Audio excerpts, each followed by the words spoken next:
વડોદરાના બીપીએ સ્વામિનારાયણ સંસ્થાના પૂજ્ય મહંત સ્વામી મહારાજના 92મા જન્મદિવસની ઉજવણી વડોદરામાં 2 ફેબ્રુઆરીએ ભવ્ય રીતે થશે। આ જન્મજયંતિ મહોત્સવમાં દેશ વિદેશમાંથી 2 લાખથી વધુ ભક્તો ઉમટી પડશે। આ પ્રસંગે ગુજરાતના મુખ્યમંત્રી ભૂપેન્દ્ર પટેલ તેમજ મધ્યપ્રદેશના મુખ્યમંત્રી મોહનલાલ યાદવ ઉપસ્થિત રહેશે। મહંત સ્વામી મહારાજને ગિનિસ વર્લ્ડ રેકોર્ડ દ્વારા બહુમાનપત્ર અર્પણ કરાશે।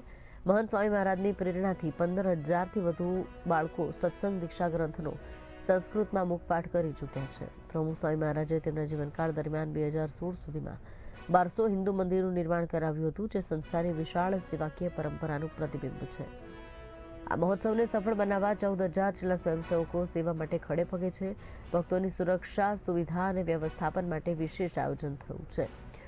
સામાજિક એકતાનું અનોખું પ્રતીક આ કાર્યક્રમ બની રહેશે।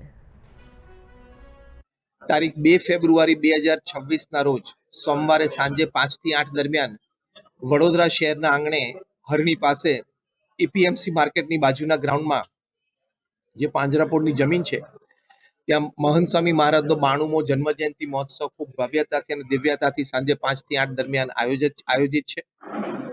આ કાર્યક્રમ પાછળનો મુખ્ય હેતુ એ છે કે મહંત સ્વામી મહારાજે એમના 92 વર્ષના જીવનકાળ દરમિયાન અનેક રીતે સમાજને આપ્યું છે।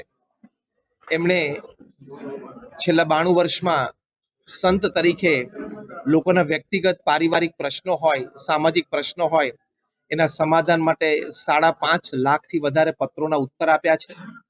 એમણે વ્યક્તિગત પારિવારિક મુલાકાત માટે લગભગ 2 લાખ ઘરોમાં પધરામણી કરી અને લોકોને સાંત્વન આપ્યું છે।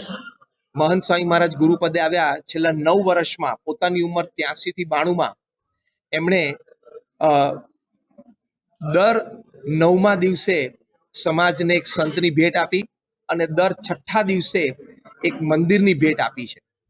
એટલે આવું ખૂબ વિપુલ પ્રમાણમાં એમને સમાજને આપ્યું છે। એટલે સમાજની લાગણી છે અને ભક્તોનો ભક્તિભાવ છે કે એમના જન્મોત્સવે એમને અભિનંદન પાઠવવા